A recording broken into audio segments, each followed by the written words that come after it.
வண்டியை பார்த்துக்கிட்டே வந்து அவருடைய டூ வீலர் ஹோண்டா ஆக்டிவான்னு நினைக்கிறேன், அதுவே திருட்டு வண்டின்னு சொல்கிறாங்க. அந்த வீடியோ எடுத்த ஆதாரம் இருக்கா சார் உங்கள்கிட்ட? இருக்குது, காட்டுறேன். வீடியோ எடுக்க ஆள் செட் பண்ணி வச்சுருக்காரு. இந்த ராஜீவ் காந்தி யார் தெரியுமா? அதை சொல்கிறேன். என்ன பண்ணியிருக்கான் தெரியுங்களா? ஆலந்தூர் நீதிமன்றத்தில் இருந்த ஒரு பெண் நீதிபதி இடத்துல அவன் அத்துமீறலில் ஈடுபட்டுருக்கான். ஒருவேளை அவனுக்கு வந்து இடையூறு ஏற்படுத்திருச்சு, எங்கள் தலைவர் வந்து இடையூறு ஏற்படுத்திச்சுன்னு அவன் ஃபீல் பண்ணியிருந்தான்னா யாரை நோக்கி சண்டைக்கு போனவன்? டிரைவரை நோக்கி தான் போனேன். எங்கள் தலைவர் இருக்காருங்க போங்க அப்படின்னா எவனாக இருந்தால் எனக்கு என்ன அப்படின்னு கேட்குறான். ஒருமையில் பேசுகிறான். பார் கவுன்சிலால் தண்டனைக்கு உள்ளாக்கப்பட்டு தடை விதிக்கப்பட்டவன் தான் இந்த ராஜீவ்காந்தி. முன்னாடி வந்து அந்த ரோடே ஃப்ரீயாக கிடக்கு. அல்லது அந்த வண்டி போகட்டும்னு நினச்சாக்க நிறைய சைடில் இடம் இருக்குது, ஒதுங்கி இருக்கலாம். திட்டமிட்டு ஒரு சொன்னார், உட்காந்துக்கிட்டு ரசித்தார். ஆனால் ஒரு சில மூத்த ஊடகவியாளர் சொல்லிட்டு இன்னைக்கு பேசிகிட்டு இருக்காங்க, சனாதன சங்கிகளுக்கும் பழனிசாமியோட பணத்துக்கும் வேலை பார்க்குறவர். நீங்கள் சொல்கிறவரு சவுக்கு சங்கர் தானே? இவர் கட்சிக்காரனே கொடி நட முடியல, இவர் சூடு சொன்ன இருக்கான்னு கேட்குறாரு. நாங்கள் திமுக போய் கேட்க முடியுமா? அதை கேட்கறதுக்கு முதல்ல உனக்கு துப்பு இருக்கா? நீ பிஜேபிக்கு வரைஞ்சி கேட்டுக்கிட்டு பேசுறிய, உனக்கு வெக்கமா இல்லை? சோறு தான் திங்கிறியா? போட்டு சாவு. புதிய சிந்தனை நேயர்களுக்கு வணக்கம். இன்றைய சிறப்பு நேர்காணலில் நம்முடைய இணைந்திருக்கும் சிறப்பு விருந்தினர் விடுதலை சிறுத்தைகள் கட்சியின் துணை பொதுச் செயலாளர் திரு வழக்கறிஞர் திரு ரஜினிகாந்த் அவர்கள். சார் வணக்கம். வணக்கம். எப்படி சார் இருக்கீங்க? நல்லா இருக்கு. கடந்த 2-3 நாட்களாகவே சோசியல் மீடியாவில் பெருசாக போகிற விவகாரம்னு பார்த்தீங்கன்னா அந்த உயர்நீதிமன்ற வாசல் நடந்த அந்த சம்பவம் தான். ஒரு தலைவர் கண் முன்னாடியே ஒரு வழக்கறிஞர் தாக்கப்படுறாரு, இதை வந்து தலைவர் வேடிக்கை பார்க்குறாரா அப்படிங்கிற ஒரு நெகட்டிவ் அண்ட் பாசிட்டிவ் விமர்சனம் வந்துகிட்டே இருக்குது சார். எப்படி பார்க்குறீங்க? உண்மையில அங்கே என்ன நடந்தது சார்? அதாவது கடந்த 6ஆம் தேதி உச்சநீதிமன்றத்தினுடைய தலைமை நீதிபதி மாண்புமிகு நீதியரசர் B.R. கவாய் அவர்களை அவருடைய நீதிமன்ற அறையிலே வைத்து அவமதிப்பு செய்வதற்கான முயற்சி நடைபெற்றது. ஒரு சனாதன சங்கியால் செருப்பி வீசப்பட்டது. வீசுவதற்கு முயன்றார்கள். வந்து தடுக்கப்பட்டு வந்து வெளியில் ஏற்றிட்டாங்க பாதுகாவலர்கள். அதை கண்டித்து மறுநாள் 7ஆம் தேதியே எங்களுடைய விடுதலை சிறுத்தைகள் கட்சியினுடைய வழக்கறிஞர் பிரிவு, சமத்துவ வழக்கறிஞர் சங்கம், அதன் சார்பாக போராட்டம் ஒருங்கிணைக்கப்பட்டது. அந்த போராட்டத்தில் வந்து எங்கள் தலைவர் டாக்டர் எழுச்சி தமிழ் கலந்துக்கிட்டு பேசினார். அந்த கண்டன ஆர்ப்பாட்டம். அந்த கண்டன ஆர்ப்பாட்டம் முடிஞ்சு 1:30 மணிக்கு அந்த கண்டன ஆர்ப்பாட்டம் தொடங்குச்சு. அதில் வந்து முக்கியமான வழக்கறிஞர்கள் பிரதிநிதிகள்லாம் கலந்துக்கிட்டாங்க. அதை முடிச்சுட்டு எங்கள் தலைவர் புறப்படும் பொழுது நீங்கள் ஒரு விஷயம், நீங்கள் அந்த ஹைகோர்ட்டு பார்த்துருந்தீங்கன்னா தெரியும், அந்த கேம்பஸ்ஸு அல்லது அந்த வெளியில் road, main road, Aavin gate வாசலில் தான் அந்த போராட்டம். ஆமாம். அந்த ஆவின் கேட் வாசலில் மேடை இருக்குது. தலைவர் ஏறி பேசிட்டு அந்த ஆவின் கேட்டுக்கும் பார் கவுன்சிலுக்கும் ஒரு 50 மீட்டர் இருக்கும். அந்த 50 மீட்டர் இடையில அந்த ஆவின் கேட்லேருந்து ஒரு 10 மீட்டர் தாண்டி தான் கார் கிடைக்குங்க, தலைவர் கார். அப்போ பேசி முடிச்சுட்டு காரில் வந்து ஏறுறாரு. காரில் ஏறி புறப்படும் பொழுது அவருக்கு பின்னாடியே எஸ்கார்டு வண்டியும் கிளம்புறாங்க. எஸ்கார்டு வண்டி எங்கள் தலைவர் காரில் உட்காந்து காரை வந்து ஸ்டார்ட் பண்ணிட்டாங்கனாவே எஸ்கார்டு வண்டியில் சைரன் ஒலி எழுப்பிடுவாங்க. கண்டிப்பாக ஒரு 6-7 காவலர்கள் அதில் இருப்பாங்க. SI உட்பட அதிகாரிகள் இருக்காங்க. எங்கள் தலைவர் காரில் PSO இருக்கிறார், பர்சனல் செக்யூரிட்டி ஆஃபீஸர் இருக்கிறார். அந்த கார் வந்து புறப்படுது. அப்போ எல்லோரும் தலைவருக்கு வந்து வணக்கம் சொல்லி வழி அனுப்பி வைக்கிறாங்க. தலைவரை பார்க்கறதுக்கு வந்து அந்த கூட்டமாக இருக்குன்னு ஒரு அம்மா கூட கொஞ்சம் தூரமாக வந்து அவருக்கு டாட்டா காட்டுவாங்க. அந்த அம்மாவுக்கு பக்கத்துலேயே இந்த ராஜீவ்காந்திங்கிற நபர் வக்கீல் இருக்கார் இல்லையா, அவர் வந்து என்ன பண்ணுறாரு அப்படின்னா, இது கண்ணால் பார்த்த சாட்சி உட்பட இருக்குது. அவர் எங்கள் தலைவர் வந்து அங்கே பேசுகிறது அவருக்கு தெரியும், பேனரு எல்லாமே இருக்குது. எங்கள் தலைவர் அங்கே தான் பேசுகிறார். ஆமாம். பேசிட்டு காரில் ஏறுறதை பார்க்குறாரு. காரில் ஏறிட்டு காரு புறப்படும் பொழுது இவர் வண்டியை வந்து எடுத்துகிட்டு புறப்படுறாரு. இப்போ இவர் வண்டியை பார்த்துக்கிட்டே வந்து அவருடைய டூ வீலர் ஹோண்டா ஆக்டிவான்னு நினைக்கிறேன், அதுவே திருட்டு வண்டின்னு சொல்கிறாங்க. அது வந்து அந்த வண்டி அவருடைய வண்டி இல்லைன்னு சொல்கிறாங்க. அந்த வண்டியை எடுத்துக்கிட்டு எங்கள் தலைவர் இப்படி வர்றாங்கன்னு சொன்னாங்க. இங்கேருந்து அவர் அதை பார்த்துட்டே வந்து ரோட்டுக்கு வர்றாரு. ரோட்டுக்கு வந்து சைரன் வச்ச வண்டி வந்து சத்தம் கேட்டுகிட்டே வருது. அப்போ உண்மையிலேயே அங்கே வந்து பார்த்தீங்கன்னு சொன்னாக்கா நிறைய இடம் இருக்குது, சைடில் இடம் இருக்குது. நான் உங்களை ஒன்று கேட்குறேன், ஒரு சைரன் வச்ச வண்டியோட VIP கார் வருது, அந்த எங்கள் தலைவர் காரு எஸ்கார்டு காரு, அதுக்கு பின்னாடி ஒரு 4-5 வாகனங்கள் விசிக கொடி போட்டு. ஆமாம், கட்சி தொண்டர். அப்போ வந்து நீங்கள் என்ன பண்ணுவீங்க? ஒன்றா அந்த வண்டியெல்லாம் போகட்டுன்னு வெயிட் பண்ணுவீங்க. இல்லையா, நீங்கள் முன்னாடி போயிடணும்னு நினச்சிங்கன்னா முன்னாடி போயிடுவீங்க. அவர் முன்னாடி போகிறதுக்கும் வாய்ப்பு இருக்குன்னா மிகப்பெரிய வந்து விஷயம் என்னன்னு கேட்டிங்கன்னா, எங்கள் தலைவருக்கு முன்னாடி வந்து அந்த ரோடே ஃப்ரீயாக கிடக்கு. ஒரு சைக்கிளோ ஒரு பைக்கோ கூட இல்லை. நான் உங்களுக்கு எல்லா விஷயங்களும் காட்டுறேன், எல்லா ஆதாரமும் என்கிட்ட இருக்குது. அவர் போகணும்னு நினச்சா வண்டி எடுத்துகிட்டு பட்டுன்னு போயிருக்கலாம், அல்லது அந்த வண்டி போகட்டும்னு நினச்சாக்கா நிறைய சைடில் இடம் இருக்குது, ஒதுங்கி போயிருக்கலாம், சைடில் கூட அவர் போயிருக்கலாம், ஈக்குவலாக கூட போயிருக்கலாம். ஆனால் அவர் என்ன பண்ணுறாரு, எங்கள் தலைவர் வண்டி வருதுன்னா திட்டமிட்டு இந்த வண்டிக்கு முன்னாடி போய் ஏறுறாரு. போய் ஏறி ஸ்லோ பண்ணுறாரு அவருடைய வண்டியை. ஃப்ரீயாக தான் சார் இருக்குது ரோட்டில். எதுக்கு ஸ்லோ பண்ணால் அந்த ஸ்பீடு பிரேக்கில் ஏறி இறங்கும்போது தட்டி இருக்கு அப்படிங்கிறாங்களா சார்? சரி, ரைட்டு, நான் தட்டெல்லாம் கிடையாது, அதை நான் பதில் சொல்கிறேன். ஏறுறார் சார், ஏறி அவரே ஸ்லோ பண்ணுறாரு. அப்போ இந்த கார் அப்போ தான் நகர்ந்து வருது, அது ஸ்பீடு எடுக்க முடியாது, அப்போ தான் அது புறப்படுது காரு. அப்போ இவர் ஸ்லோ போய் ஸ்பீடு பிரேக்கில் ஏறி ரெண்டு ஸ்பீடு பிரேக் இருக்குங்க பக்கத்தில் 2 அடுக்கு, ஒரு அடுக்கில் ஏறி 2வது அடுக்கில் ஏறி இறங்கி அங்கனே நிற்கிறாரு. சென்ட்ராக நிற்கிறாரு, காருக்கு சென்ட்ரா. இங்கேயும் இடம் தட்டல, கார் தட்டலையா? அப்படி நான் சொல்லிடுறேன். இங்கேயும் இடம் இருக்குது, நேராக வந்து ரோட்லேயும் ஃப்ரீயாக கிடக்கு. அவர் ஏறி சென்ட்ராக நிற்கிறார் சார். நிற்கிறவருக்கு எங்கள் தலைவருடைய காரு ஒரு ஸ்பீடு பிரேக்கில் ஏறி 2வது ஸ்பீடு பிரேக்கில் ஏறாமல் அங்கேருந்து ஆரன் அடிக்கிறாங்க. நல்லா பாருங்கள், ஆதாரத்தோடு சொல்கிறேன். ஆரன் அடித்தோடனே இவர் திட்டமிட்டு, இதில் இடையில ஒன்று இருக்குது, இவர் ஏறி போகிறார்ல, இவர் ஒரு ஆளை செட் பண்ணி வச்சுருக்காரு. வச்சுட்டு அந்த ஆளை வந்து முன்னாடி போய் சீக்கிரம் முன்னாடி போய் வந்து கவரேஜ் பண்ணுன்றாப்புல. வீடியோ எடுக்க ஆள் செட் பண்ணி வச்சுருக்காரு. இந்த காட்சியெல்லாம் எங்கேருந்து நான் சொல்கிறேன் அப்படின்னு கேட்டால், நீங்கள் வந்து அந்த வீடியோலாம் வந்திருக்கு, பார்த்துருப்பீங்க. இப்போ நான் அனுப்புகிறேன். எங்கள் தலைவர் காருக்கு பின்னாடி ஒரு டாக்டர் கார் வருது, டாக்டர் நெல்சன் அவர் பேர். அவர் காரில் வந்து வீடியோ, அவர் காரில் கேமரா இருக்குது. அந்த கேமரா முன்னாடி இருக்கிற காட்சிகளை பதிவு பண்ணுது. அப்போ அதுலேருந்து தான் நான் இதை உங்களுக்கு சொல்கிறேன், அதுலேருந்து தான் அந்த வீடியோ வந்திருக்கு. ஆனால் நீங்கள் பாருங்கள், இந்த ராஜீவ்காந்தி போய் என்ன பண்ணுறாப்புல, நிறுத்தினோன்னே இவங்க வந்து கிட்ட போய் நின்று ஆரன் அடிக்கிறாங்க, அவ்வளோதான் சார். மோதலாம் கிடையாது, 100%. ஆனால் பின்னாடி பார்த்தா அது மோதிர மாதிரி இருக்குது அப்படின்னு மீடியாவில் வந்திருக்கு நியூஸு. அதெல்லாம் பொய் செய்தி, திட்டமிட்டு உண்மையை திரிச்சு வந்து பேசிகிட்டு இருக்காங்க. அப்போ வந்து கார் போய் கிட்ட நின்று ஆரன் அடித்தோடனே நகர்ந்து போகணும் இல்லையா, அதுக்கு ஆரன் அடித்தோடனே அவன் உடனே என்ன பண்ணுறான், திரும்பி அப்படியே வந்து திட்டுறான். அப்போ தான் அவன் தடுமாறுறான். அவன் அப்படி காரில் வந்து வண்டியில் வந்து போய் வந்து ஊனிக்கிட்டு இப்படி பேசும்போது அவன் வந்து அவனுக்கு தடுமாற்றம் ஏற்படல, பாடி அவன் திருப்புறான். அப்போ தான் 2 தப்படி முன்னாடி போய் நிற்கிறான், இன்னும் 2 தப்படி முன்னாடி போகிறான். ஒரு தப்படி என்னவோ தெரில. திரும்புகிறவன் நான் ஒன்று வச்சுக்கலாம், ஒரு லாஜிக்காக அவங்கள்ட்ட ஒரு கொஷின் பண்ணுறேன். ஒருவேளை அவனுக்கு வந்து இடையூறு ஏற்படுத்திருச்சு, எங்கள் தலைவர் வந்து இடையூறு ஏற்படுத்திச்சுன்னு அவன் ஃபீல் பண்ணியிருந்தான்னா யாரை நோக்கி சண்டைக்கு போனவன்? டிரைவரை நோக்கி தான் போகணும் சார், டிரைவரை நோக்கி போகணும். ஆனால் அந்த பக்கம் இடம் இல்லாமல் தெரிஞ்சு சார். ஏன் இடம் இல்லை, நல்ல இடம் இருக்குது. எங்கள் தலைவர் என்ன சொல்லியிருக்காருன்னா, எப்பா ஏன்பா வந்து கொஞ்சம் ஒதுக்கி நீ போப்பா, கிளம்புப்பா அப்படின்னு சொல்கிறாரு. அப்போ இவர் ஒதுக்கிறதுக்கு முயற்சி பண்ணுவார், அதுவும் இருக்குது அந்த வீடியோவில். ஆனால் ஒதுக்க முடியாது, ஏன்னா இவர் வந்து அதுக்கு சென்டராக போட்டு ஒதுக்கி கூட போக முடியாது. இதான் நடந்தது. இடம் இருந்தது தானே ஒதுக்கி போன்னு சொல்கிறாங்க. ஒதுக்குறதும் வீடியோவில் இருக்குது, நான் ஆதாரம் இல்லாமல் சொல்ல, நீங்கள் பார்க்கலாம் அதை. அப்போ இவன் திட்டமிட்டு என்ன பண்ணுறான், எங்கள் தலைவரை நோக்கி வந்து சத்தம் போட்டு பிரச்சனை பண்ணுறான், கண்ணாடி இறக்குன்னு கத்துறான்.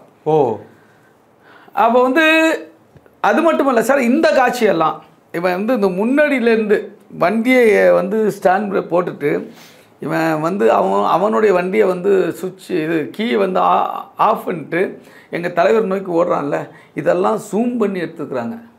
இதெல்லாம் ஜூம் பண்ணியிருக்கு வீடியோ, நான் காட்டுறேன். இல்லை, தலைவர் நோக்கி போனா அப்போ அந்த வீடியோ தெரியலையே சார், அங்கே நிற்கிற மாதிரி அதுக்குள்ள தொண்டர்கள் வந்து அவர் அடிக்க ஆரம்பிச்சிட்டாங்க. நான் அந்த பக்கம் அதுக்கப்புறம் வண்டியை தள்ளி விட்டாங்க. இல்லை, தலைவர் நோக்கி ஓடுறது எல்லாத்துலேயும் வந்திருக்கு. இப்போ வண்டியை பாட்டிட்டு போனாரா? ஆமாம், வண்டியை நிறுத்திட்டு அவருடைய வண்டியை கீ வந்து ஆஃப் பண்ணிவிட்டு எங்கள் தலைவர் நோக்கி ஓடுறாரு, கண்ணாடிக்கிட்டே போயிட்டாரு. அதன் பிறகு தான் என்ன பண்ணுறாங்க, வந்து அந்த எஸ்கார்டு வண்டியிலேருந்து யாரோ ஒருத்தன் குறுக்க மறைச்சிக்கிட்டு தலைவர்கிட்ட ஓடி வர்றான் அப்படின்னு அவங்க பார்த்துட்டு அங்கேருந்து போலீஸ்காரவும் ஓடி வர்றாங்க. அங்கேருந்து போலீஸ்காரங்க ஓடி வந்து இவர் அப்புறப்படுத்துகிறாங்க. இப்போ போலீஸ் இறங்கி ஓடி வரவும் அதுக்கு பின்னாடி கட்சிக்காரவங்க காரில் தான் வராங்க பாருங்க. அவங்க ஏதோ பிரச்சனை நடக்குது, போலீஸெல்லாம் இறங்கி ஓடுதுன்னா அவங்க ஓடி வர்றாங்க. அப்போவே இவன் வந்து வாக்குவாதம் பண்ணுறான், ஒருமையில் பேசுகிறான். எங்கள் தலைவர் இருக்காருங்க போங்க அப்படின்னா, எவனாக இருந்தால் எனக்கு என்ன அப்படின்னு கேட்குறான், ஒருமையில் பேசுகிறான். யாராக இருந்தால் எனக்கு என்ன, வந்து யாராக இருந்தாலும் இறங்க சொல்லு அப்படின்னா அவன் அது ஒரு மாதிரி பேசுகிறான். அதனால என்ன பண்ணுறாங்க சார், வந்து அவன் வண்டி மறைச்சிக்கிட்டு நிற்கிது. தலைவர் அடுத்த ப்ரோக்ராம் ஒன்று இருக்குது, அவர் அர்ஜெண்ட்டாக போகணும். அப்போ வந்து ஒரு கட்சி தோழர்கள் அந்த காவல்துறையினர் என்ன பண்ணுவாங்க, எஸ்கார்டு என்ன பண்ணுவாங்க, ஒதுக்கி விட்டுருக்கலாம், கை வைக்க கூடாதுல்ல சொல்கிறேன். ஒரு பொது இடத்துல அது தலைவர் இருக்காரு தெரியும், அந்த ஒரு சம்பவம் வந்து எனக்கு தலைவர் தான் பாதிக்குது. அங்கே என்ன பேசப்பட்டதுங்க தானே முக்கியம். இவன் திட்டமிட்டு செய்கிறாங்கிறது அங்கே உணர்ந்து கொள்ள முடிஞ்சு, இவனுடைய வார்த்தைகள்லேருந்து உணர்ந்து கொள்ள முடியுது இல்லையா. அப்போ வந்து அங்கே ஓடி வர கேடர் என்ன பண்ணுவான், இவன் வண்டியை வந்து தள்ளி விட்றான். இவன் தேவையில்லாமல் வாய்கள் போடும்போது தள்ளுமுள்ளாகுது. ஒரு 2-3 பேர் வந்து அவனை அடிக்கிறாங்க. அப்புறம் இப்போ காவல்துறை வந்து அவனை பார் கான்ஸ்டபிள் கொண்டு போய் லாக் பண்ணி, நான் 4வது காரில் இருக்கிறேன், நான் வந்து இதெல்லாம் கமோஷன் நடந்துக்கிட்டு இருக்கும்போது நான் இறங்கி ஓடி வரேன், என்னமோ நடக்குதுன்னு சொல்லிட்டு. இப்போ நான் என்ன கேட்குறேன், தலைவர் கண் முன்னாடியே இதெல்லாம் நடந்ததெல்லாம் எவ்வளோ நேரம் தெரியுமா சார், 1 or 2 minutes தான். ஆமாம், 1 நிமிஷம் 2 நிமிஷத்தில் இதெல்லாமே முடிஞ்சிருச்சு. அப்போ எங்கள் தலைவர் என்ன, எஸ்கார்டு வந்து நீங்கள் மூவ் பண்ணுங்க அப்படின்னு சொல்கிறாங்க. அவர் என்ன பண்ணுவார், டிரைவரு மூவ் பண்ணிடுவார். இதுதான் நடந்துச்சு. நான் என்ன கேட்குறேன், என்னன்னு உணர்ந்து கொள்வதற்கு முன்பே, இது என்ன பண்ணுறானே தெரில, உணர்ந்து கொள்வதற்கு முன்பே இது நடந்துருச்சு. உங்களுக்குன்னு வந்தாப்லையே அப்படி. ஆமாம், நீங்கள் பார்த்தது, நீங்கள் சொல்கிறதெல்லாம் டிவி போட்டது சொல்கிறீங்க. நான் என்ன சொல்கிறேன்னா, ஒரிஜினலாக நடந்தது சொல்கிறேன். எங்கள் தலைவர் புறப்படுற வரையும் காத்திருந்து பார்த்துட்டு, இந்த தலைவர் வாகனத்தை வழிமறைச்சி வம்பு சென்னு வீடியோ எடுக்கிறதுக்கு ஒரு ஆளை ரெடி பண்ணிவிட்டு, இவன் வந்து ஃப்ரீயாக இந்த ரோட்டில் போகாமல் தலைவர் வாகனத்துக்கு முன்னாடி கொண்டு போய் நிறுத்துறான் சார். சண்டை போட்ட தொண்டர் படை இவ்வளோ பேர் வர்றாங்க, இத்தனை கார் வருது, நம்மளை அடிப்பான்னு தெரியாதானே? இல்லை, அவன் வந்து அது எதிர்பார்த்தது இல்லாமல் இருக்கலாம், இல்லை வம்பு பண்ணணும், இல்லை பிரச்சனை பண்ணணும், இதை வச்சு அவன் வேற ஏதாவது ஆதாயம் தரணும்னு நினைக்கலாம், இல்லை ரிகர்சல் பார்த்துருக்கலாம். எங்கள் தலைவர் வேறு இன்னும் செய்கிறதுக்காக ரிகர்சல் பார்த்துருக்கலாம். அல்லது இவனை எங்கள் தலைவர் காரை இறக்குனா அதுக்குள்ளே ஏதாவது பண்ணிட்டு போயிடலாம் கூட முயற்சி பண்ணியிருக்கலாம். அவங்ககிட்ட ஆயுதம் இருந்திருக்கலாம், அவன் யாரால ஏவப்பட்ட நபராக இருந்திருக்கலாம், எது வேணுமாலும் இருக்கலாம்ல. இப்போ எங்கள் தலைவர் உடனே வந்து அங்கே வண்டி போயிடுச்சு. தலைவரே இறங்கி எப்போ என்ன பிரச்சனை, அவர் எப்படி இறங்குவார் என்னன்னு உணர்ந்து கொள்றதுக்கு முன்னாடியே எஸ்கார்டு வந்துடுறாங்க. அப்போ ஆசை இறக்கியாவது தம்பில எப்போ அவசரப்படாதீங்க, அவகாசம் இல்லை சார், அதுக்கெல்லாம் அவகாசம் கிடையாது. காவல்துறை வந்து அவர் என்ன நடக்குதுன்னு உணரணும்ல, அவருடைய சேஃப்டி வந்து எங்களுக்கு முக்கியம். அதுபோல் அவர் என்ன நடக்குதுன்னு யோசிக்கணும்ல. அதுக்குள்ளே காவல்துறை வந்து அப்புறப்படுத்திட்டாங்க, நீங்கள் போங்க அப்படின்னு சொல்லி அவங்க முடிவு பண்ணி சொல்லும் பொழுது போகாமல் இறங்கி வந்து அவர் ஏன் செய்யணும். அந்த புது சட்டை போட்டுக்க நல்ல வீடியோவில் தெரியுது, அவர் அடிக்கிறாரு, டக்குன்னு அடிச்சு வண்டியை தட்டுறாரு. அப்படிங்கும்போது ஒரு கிளாஸ் ஏறிக்க தம்பில வேண்டாப்பா, அது வேண்டாம், அதுக்கு நான் சொல்லியிருக்கலாமே. உங்களுக்கு நான் சொல்கிறேன், அவர் வந்து இது யதார்த்தமாக நடந்ததுன்னு தான் இப்போ நினச்சார். இப்போ தான் அது வந்து திட்டமிட்ட செயல்னு எங்களுக்கு தெரிய வருது. 2 நாள் அதன் பிறகு நடக்கிற விஷயங்கள்ல தான் வந்து அது திட்டமிட்ட செயல் அப்படின்னு எங்களுக்கு தெரிய வருது. என்ன நடந்துச்சுன்னு கேட்டிங்கன்னா, உடனே அவனை கொண்டு போய் பார் கவுன்சிலுக்குள்ளே வந்து உட்கார வச்சிடுறாங்க. அவன் போயிடுறான்னு வச்சுங்களேன். நான் இறங்கி வந்தேன்னா, யார் அவன், எதுக்காக தலைவருக்காரன் மறைச்சான், எதனால் பிரச்சனை பண்ணான் அப்படின்னு நான் கேட்கும் பொழுது, காவல்துறை அதெல்லாம் ஒன்றும் இல்லை, நீங்கள் போங்க, அதெல்லாம் பெருசுப்படுத்தாதீங்கன்னு நான் தான் விடலை. நான் வந்து அவன் யாருன்னு விசாரிக்கணும். அவன் வந்து திட்டமிட்டு செஞ்சுருக்கிறான், இது ஏதோ தலைவருக்கு ஒரு ஆபத்தை ஏற்படுத்துவதோ முயற்சி பண்ணியிருக்கிறான், அல்லது ஒரு வன்முறையில் ஈடுபட முயற்சி பண்ணியிருக்கிறான், இடையூறை திட்டமிட்டு வந்து உருவாக்கியிருக்கிறான். ஆகவே அவன் கைது செய்யப்பட வேண்டும். அவனை வந்து காவல்துறை பிடிச்சிட்டு போய் விசாரிக்கணும், அவன் யார் என்னங்கிறது, அவனுடைய பின்புலம் என்ன என்பதை, இவன் எதற்காக இங்கே வந்தான் என்பதை விசாரிக்கணும்னு நான் தான் கோரிக்கை வைக்கிறேன். சாலை மறியல் நான் பண்ணுறேன்.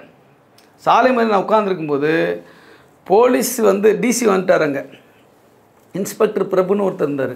டிசி சுந்தரவடிவன் சார் வந்துட்டார். அவர் தன்னுடைய செல்ஃபோனை என்கிட்ட கொடுக்குறாரு.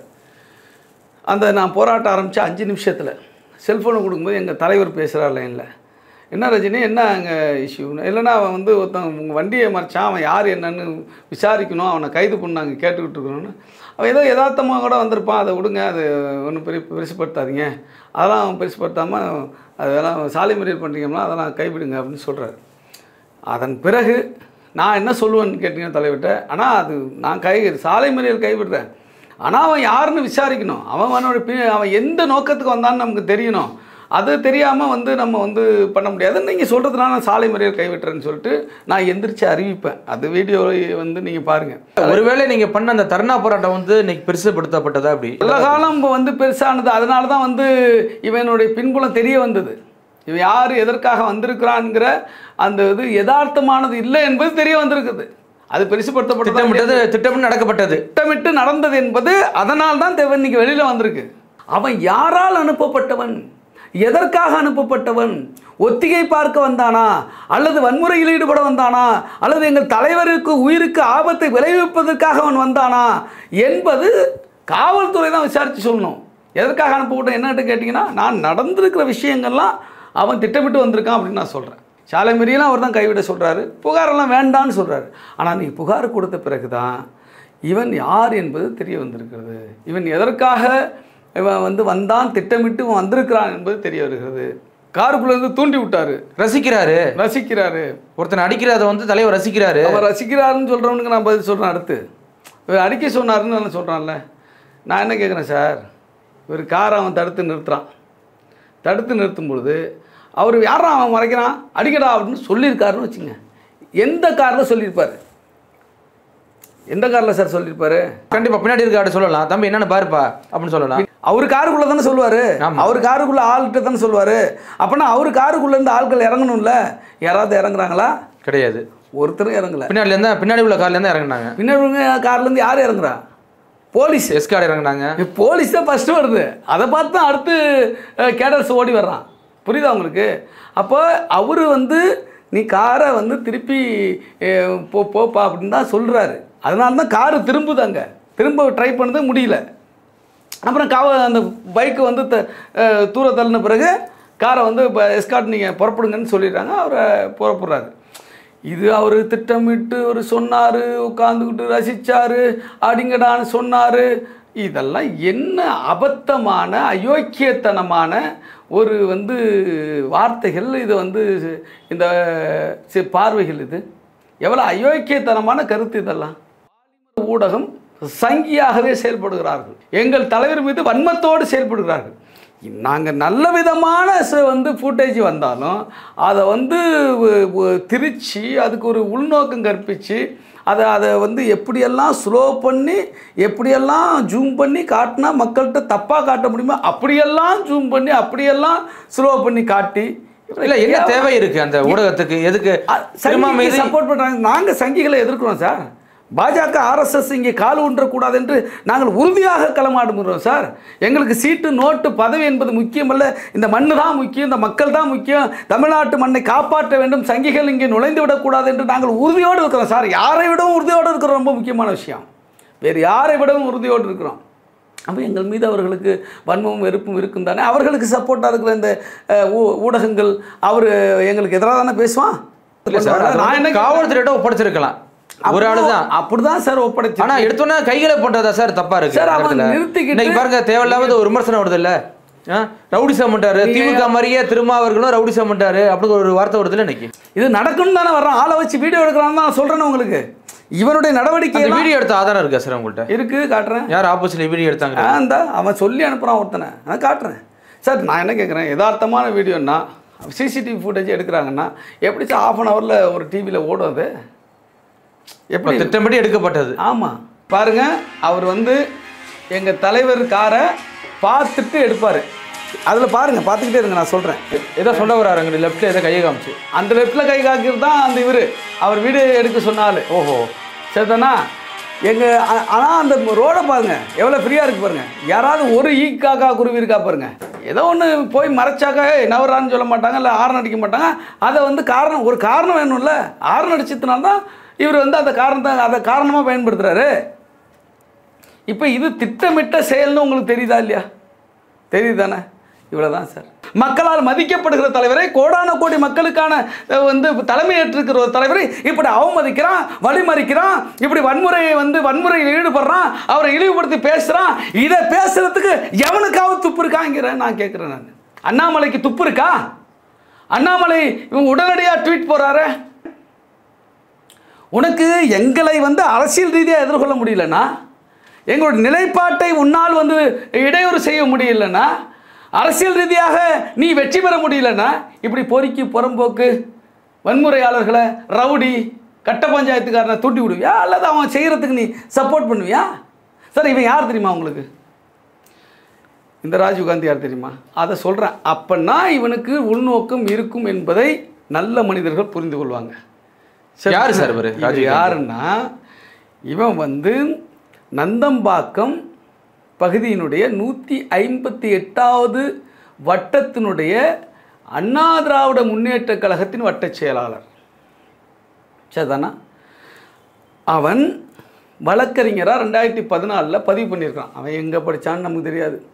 தமிழ்நாட்டில் படித்தானா, காசு கொடுத்து போய் வெளி மாநிலத்தில் போய் டிகிரி வாங்கிட்டு வந்தான்னு நமக்கு தெரியாது.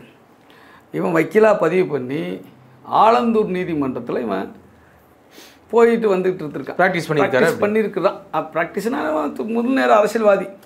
சரி தானே? அவன் கோர்ட்டுக்கும் போவான்னு வச்சுங்களேன். நானும் வக்கீல் தானே, நான் கட்சியினுடைய துணை போய் சேரல, என்னால் எப்படி கோர்ட்டுக்கு போக முடியும் வர முடியும்னு உங்களுக்கு தெரியும் தானே, புரிஞ்சிக்க முடியும் தானே? புரியுது. அப்படி அவன் போகிறவன். சரி, இவன் திருமணமானவன். அவன் என்ன பண்ணியிருக்கான் தெரியுங்களா? ஆலந்தூர் நீதிமன்றத்தில் இருந்த ஒரு பெண் நீதிபதி இடத்துல அவன் அத்துமீறலில் ஈடுபட்டிருக்கிறான், பாலியல் சீண்டலில் ஈடுபட்டிருக்கிறான், பொறிக்கைதனம் பண்ணியிருக்கிறான். இது நடந்து சார் 2023 நீதிபதியினுடைய செல்ஃபோன் நம்பரை வாங்கி அவன் வாங்கி அந்த செல்ஃபோன் நம்பருக்கு அவன் ஆபாச குறுஞ்செய்திகளை அனுப்பியிருக்கிறான். தேவையற்ற செய்திகளை அந்த செல்ஃபோனுக்கு அனுப்பியிருக்கிறான். அவங்க நீதிமன்றத்தில் வேலையே இல்லாமல் போய் உட்காந்துக்கிட்டு அவங்களுக்கு இடையூறு செஞ்சுருக்கிறான். வீடியோ கால் பண்ணியிருக்கிறதாவும் சொல்கிறாங்க. யாருக்கிட்ட? ஒரு பெண் நீதிபதிக்கிட்ட. இவன் திருமணமானவன். இவன் அவ்வளோ பெரிய யோக்கியன். இவனுடைய தொந்தரவு தாங்க முடியாமல், பாலியல் சீண்டல் தாங்க முடியாமல் அந்த நீதிபதி, பெண் நீதிபதி, ஆலந்தூர் வழக்கறிஞர் சங்கத்துக்கு புகார் கொடுக்குறாங்க. அந்த புகாரின் அடிப்படையில் இவன்கிட்ட வந்து சோகாஸ் நோட்டீஸ் விளக்கம் கேட்கப்படுது. விளக்கம் வந்து இவனுடைய விளக்கம் பொருந்தவில்லை, சரியில்லை. இவன் செஞ்ச குற்றச்சாட்டு நிரூபணமானதால் ஆலந்தூர் வழக்கறிஞர் சங்கத்தின் உறுப்பினரிலிருந்து இவன் நீக்கப்படுகிறான். அது மட்டுமல்ல, அந்த பெண் நீதிபதியுடைய புகாரும் ஆலந்தூர் நீதிமன்றத்தினுடைய அந்த தீர்மானமும் உயர்நீதிமன்றத்தினுடைய பதிவாளருக்கு அனுப்பப்படுகிறது. ஏன்னா அந்த பதிவாளர் தான் கீழமை நீதிமன்றத்துக்கான பொறுப்பு, அவங்க தான். ஏன்னா இது வந்து ஆலந்தூர் வந்து லோயர் கோர்ட்டு தானே, கீழமை நீதிமன்றம் தானே. அந்த பதிவாளர் அந்த புகாரை பார் கவுன்சிலுக்கு அனுப்புகிறாங்க. தமிழ்நாடு புதுச்சேரி பார் கவுன்சிலுக்கு அனுப்புகிறாங்க. பார் கவுன்சிலில் தான் நாங்கள் வக்கீலாக படித்து முடிச்சுட்டு பார் கவுன்சிலில் பதிவு பண்ணால் தான் நான் வக்கீல். ஆமாம். அதே மாதிரி வக்கீல் மேலே ஏதாவது ஒழுங்கு நடவடிக்கைன்னா பார் கவுன்சில் தான் எடுக்கும். அதுதான் அவன் நெறிப்படுத்துங்க. சட்டக்கல்வி, வழக்கறிஞர் தொழில், வழக்கறிஞருடைய வந்து மீறல் அனைத்தையும் கண்காணிக்கிறது, நடவடிக்கைக்கு உள்ளாக்குவது பார் கவுன்சில். அந்த பார் கவுன்சிலுக்கு பெண் நீதிபதியினுடைய புகார் அனுப்பப்படுகிறது. ஆலந்தூர் நீதிமன்ற வழக்கறிஞர் சங்கம் இவனை நீக்கி அந்த தீர்மானம் அனுப்பப்படுகிறது. பார் கவுன்சில் ஆஃப் தமிழ்நாடு பார் கவுன்சிலில் இவனுடைய செயலில் முகாந்திரம் இருக்கிறது. இவன் பெண் நீதிபதிக்கு இப்படிப்பட்ட தொந்தரவுகளை, பாலியல் தொந்தரவுகளை அவன் கொடுத்திருக்கிறான் என்று முகாந்திரம் இருந்ததால், முதற்கட்ட விசாரணையில் உறுதிப்படுத்தப்பட்டதால் இவன் தமிழ்நாட்டில் இருக்கிற நீதிமன்றங்களிலோ தீர்ப்பாயங்களிலோ, இந்தியாவில் இருக்கிற நீதிமன்றங்களிலோ தீர்ப்பாயங்களிலோ இவன் வழக்கறிஞராக பணி செய்யக்கூடாது என்று பார் கவுன்சிலால் தண்டனைக்கு உள்ளாக்கப்பட்டு தடை விதிக்கப்பட்டவன் தான் இந்த ராஜீவ்காந்தி. அப்படியே அவர் தங்கை வந்து சொல்லணும், இது மாதிரி ரினியூவல் பண்ண வந்தார். அது அவங்க காட்ட ஏதோ சொல்கிறாங்க, அது பொய், அது உண்மை கிடையாது. இதே அவன் வசிக்கிற நந்தம்பாக்கம் பகுதியில் தகராறில் ஈடுபட்டு அவன் மேலே எஃப்ஐஆர் இருக்குது. அது மட்டுமல்ல, இவர்கள் வசிக்கிறார்களே வீடு, இந்த வீடை இன்னொருவருக்கு சொந்தமான வீடு, அந்த வீட்டை இவர்கள் அபகரித்து கொண்டார்கள். அந்த வழக்கு பெண்டிங்கா இருக்கு. இவன் மீது போலீஸ் புகார் கொடுக்கப்பட்டிருக்கிறது. நீதிமன்றத்தில் வழக்கு நடக்குது. இவன் ஒரு ஹேபிச்சுவல் அஃபெண்டர், தொடர்ச்சியாக குற்றச்செயலில் ஈடுபடுவன், நொட்டோரியஸ் கிரிமினல். இவன் வந்து ஒரு அறிந்த குற்றச்செயலில் ஈடுபடுகிற ஒரு கிரிமினல். இவன் மட்டுமல்ல, இவனுடைய அண்ணனுக்கும் அப்படி தான் சொல்கிறாங்க. பழனிவேல்னு ஏதோ பேர் சொல்கிறாங்க. அவரும் ஹெச்எஸ் ரவுடின்னு சொல்கிறாங்க, ஆனால் ஹேபிச்சுவல் அஃபெண்டர்னு சொல்கிறாங்க. இவர்களுக்கு தொழிலே தான் சொல்கிறாங்க. வக்கீலுங்கிறது இவனுக்கு வந்து ஒரு முகமூடி தான் சொல்கிறாங்க. இப்படிப்பட்ட அயோக்கியன்தான் எங்கள் தலைவருக்காரை வந்து மறைத்து பிரச்சனை செய்கிறான், இடையூறு செய்கிறான். இவன் நல்லவனா? இவன் மீது பார் கவுன்சில் நடவடிக்கை எடுக்கிறதுங்களா இல்லையா? நீதிபதிக்கிட்ட போய் இந்த மாதிரி தப்பாக மெசேஜ் பண்ணலாமா, வீடியோ கால் பண்ணலாமா, செய்யலாமா சார்? நீதிபதி வந்து கடவுளுக்கு சமம்னு நாங்கள் சொல்கிறோம் சார், வைக்கலாம். கண்டிப்பாக மிகப்பெரிய தப்பு தான். ஹானரபிள் ஜஸ்டிஸ் கிழமை நீதிபதி தான் யுவரானர் அப்படிம்பாங்க. நாங்கள் ஹைகோர்ட்டில் மை லார்ட் அப்படிம்போம். மை லார்ட்னா என்ன அர்த்தம்? கடவுளே என்று பொருள். இவன் ஏன் திட்டமிட்டு வரவில்லை என்று இவர்கள் கூப்பாடு போடுகிறார்கள். அண்ணாமலைக்கு இவனுடைய பின்புலம் தெரிந்தேதான் அவர் சப்போர்ட் பண்ணுறாரு. ஒருவேளை அண்ணாமலைக்கு இந்த வன்முறையை இவன் செய்ததில் தொடர்பு இருக்கிறதா என்பது எங்களுக்கு சந்தேகமாக இருக்கிறது. ஆனால் ஒரு சில மூத்த ஊடகவியாளர் சொல்லிட்டு இன்னைக்கு பேசிகிட்டு இருக்காங்க, பிஆர் கவாய் வந்து அவர் மேலே செருப்பு வீசப்பட்டது, அவர் ஃபோன் பண்ணி எந்த இது பண்ணாதைய கைது நடவடிக்கை எடுக்க மாட்டான், அவரை விட்டுருங்க, மன்னிச்சு விட்டுருங்க அப்படின்னு சொல்லியிருக்காரு. ஆனால் திருமா அவர்கள் கைது பண்ணுங்க, வழக்கெடுங்க அப்படின்னு சொல்லி மிரட்டுறாரு அப்படிங்கிற ஒரு பேச்சை கொண்டு வராங்களே. மூத்த ஊடகவியலாளரா சவுக்கு சங்கர்? அவர் காவி ஊடகவியலாளர், சனாதன ஊடகவியலாளர், சனாதன சங்கிகளுக்கும் பழனிசாமியோட பணத்துக்கும் வேலை பார்க்குறவர். நீங்கள் சொல்கிறவர் சவுக்கு சங்கர் தானே? நீங்கள் ஒன்று பார்த்தீங்களா? நான் பார்த்தேன், நீங்கள் சொன்ன அந்த செய்தியை அவர் பேசுகிறத பார்த்தேன். அப்போ காவி சட்டை போட்டிருக்காரு சார், கவனிச்சிங்களா? காவி சட்டை போட்டிருக்காரு சார். சார், காவிக்கு கூலி வேலை பார்க்கிற ஒரு காவின் எடுப்பு, சனாதன சங்கின் எடுப்பு சவுக்கு சங்கர். எனக்கு நல்லா தெரியும் அவரை, கிட்டத்தட்ட 20 ஆண்டுகளாக எனக்கு தெரியும் அவரை. இன்றைக்கி நேற்று அல்ல, 20 ஆண்டுகளாக எனக்கு தெரியும். இன்றைக்கி சவுக்கு சங்கர்னு அவர் வெளியில் பிரபலமாக ஆகிறதுக்கு முன்னிலிருந்து என்றைக்கு அவர் வந்து போலீஸ் டிபார்ட்மெண்ட்டில் சஸ்பெண்ட் ஆனாரோ அன்னைக்கிலேருந்து எனக்கு தெரியும். ஒரு காலத்தில் எனக்கு மிக நெருங்கிய நண்பராக இருந்தவர் தான். சரிதானா? அவர் சொல்கிறாரு, சார் எல்லோரும் தான் கண்டிக்கிறோம், அதுக்கான போராட்டம் தான் சார் நாங்கள் நடத்துனது. போலீஸ்கார் தானே சார் எனக்கு ஃபோனை கொடுத்தாரு, எங்கள் தலைவருக்கு ஃபோன் பண்ணி. அப்போ போலீஸ்கார்ட்ட கேளுங்க, இன்ஸ்பெக்டர் பிரபுக்கிட்ட கேளுங்க. ஏன் அந்த ஃபோனை என்னட்ட கொடுத்த டிசி, ஒரு மிக முக்கியமான உயர் அதிகாரி அவர், டிசி சுந்தரவடிவேல் சார்ட்ட கேளுங்க. உங்களை போராட்டம் பண்ண வேணாம், அவன் நிறுத்திட்டு அவன் யதார்த்தமாக வந்திருப்பான், அதனால் அதை பெருசுப்படுத்த வேணான்னு சொல்கிறாருன்னு சொல்லி தான் கொடுக்குறாரு. அது பெருந்தன்மை இல்லையா? புகார் கொடுக்காத, அது ஒன்றும் பிரச்சனை இல்லை, அதை பார்த்துக்கலாம், அவன் ஏதாவது யதார்த்தமாக பண்ணியிருப்பான், புகார் கொடுக்காத அப்படின்னு சொல்கிறாரு. அது பெருந்தன்மை இல்லையா? இவர் கட்சிக்காரனே கொடி நட முடியல, இவர் சூடு சொன்ன இருக்கான்னு கேட்குறாரு. நாங்கள் திமுக போய் கேட்க முடியுமா? அதை கேட்கறதுக்கு முதல்ல உனக்கு துப்பு இருக்கா? உனக்கு அதுக்கு தகுதி இருக்கா? நாங்கள் திமுகவை எதிர்த்து எங்கே பேச வேண்டிய இடத்துல பேசாமல் இருந்தோம்.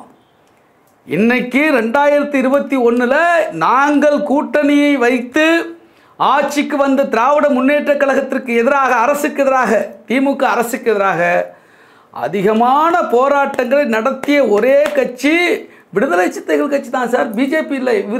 இவர் சப்போர்ட் பண்ணுற பிஜேபி இல்லை, இவர் கூலி வாங்குகிற வந்து அதிமுக இல்லை, எடப்பாடி பழனிசாமி கட்சி இல்லை, இல்லை வேறு எதிர்கட்சிகள் கிடையாது. அதிகமான போராட்டங்களை விசிக தான் திமுக அரசுக்கு எதிராக நடத்திருக்கிறது. பல நேரங்கள் நெருடல் வந்திருக்கிறது. ஆனால் எதற்காக நாங்கள் இன்றைக்கு திமுக கூட்டணியில் உறுதியோடு இருக்கிறோம் என்று சொன்னால், இந்த மண்ணை காவி கும்பல் கபலீகரம் செய்துவிடக்கூடாது. நாங்கள் வந்து போய் ஒன்றை மாதிரி எடுப்பா இல்லை. நீ பிஜேபிக்கு வரைஞ்சி கேட்டுக்கிட்டு பேசுறிய, உனக்கு வெக்கமா இல்லை? சோறு தான் திங்கிறியா? போட்டு சாவு. தலைமை பண்பே இல்லைங்கிறாரு. இவர் போய் விஜயை பற்றி பேசலாமா? தலைமை பண்பு எங்கள் தலைவரை தாண்டி வேறு எவனுக்கும் இல்லை. இங்கே சவுக்கு சங்கருக்கு என்ன தகுதி இருக்குது? சவுக்கு சங்கர் இவ்வளவு திட்டின பிறகும் இவ்வளவு விமர்சனம் பண்ண இன்றைக்கி நேரத்தில் இல்லை. அந்த ஆள் கிட்டத்தட்ட 6-7 வருஷத்துக்கு முன்னாடிலேருந்து விமர்சிச்சுக்கிட்டு இருக்காரு. அவர் கைது செய்யப்பட்ட போது முதல் குரல் கொடுத்து அந்த குரலை, ஜனநாயக குரல், அது எதிராக இருந்தாலும் பரவாயில்லை, நீங்கள் கைது செய்யக்கூடாது, அவரை விடுதலை செய்ய வேண்டும், அவர் வழக்கை வாபஸ் வாங்க வேண்டும் என்று குரல் கொடுத்த ஒரு தலைவர் யார் சார்? நீ அப்போ மட்டும் என்ன எங்கள் தலைவர் வாழ்த்தியாக பேசுன? நீ எதிர்த்து தான் பேசுன. இன்றைக்கி பேசுகிறத விட மோசமாக பேசுன.